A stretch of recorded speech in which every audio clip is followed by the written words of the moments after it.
এই যে মিষ্টি বাবুটি, তোমার নাম কি? আচ্ছা, তোমার বাবার নাম কি? তোমার মায়ের নাম কি?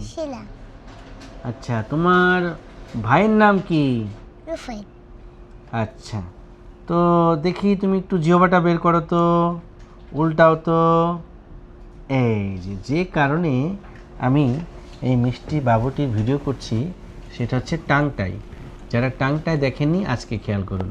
হ্যাঁ, জিওবাটা বের করো আবার। হ্যাঁ, উল্টাও, উল্টাও। হ্যাঁ, এই যে জিওবাটা যখন বের করতে যায় বের হয় না। কেন হয় না? কারণ একটি ব্যান্ড দিয়ে লাগানো আছে। হা করো, হা করো। এই হচ্ছে সেই ব্যান্ডটা। এই ব্যান্ডটার নাম হচ্ছে টাং টাই। এবং এই টাং টাইটা থাকলে যেটি হয়, হ্যাঁ, যে কথা বলতে একটু জড়তা বোধ হয় অনেক ক্ষেত্রে। কারো কারো ক্ষেত্রে যদি অতিরিক্ত মাত্রায় হয় সেক্ষেত্রে স্টামারিং বা তোতলানোর প্রবলেম হয়।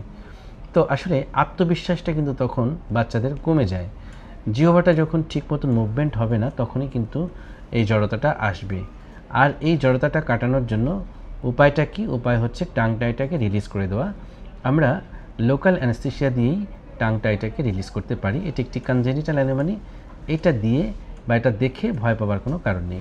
তবে এই সাথে কিন্তু তার এডিনোটনসিলাইটিসেরও প্রবলেম রয়েছে, আমরা সেটাও ঠিক করে দেবো।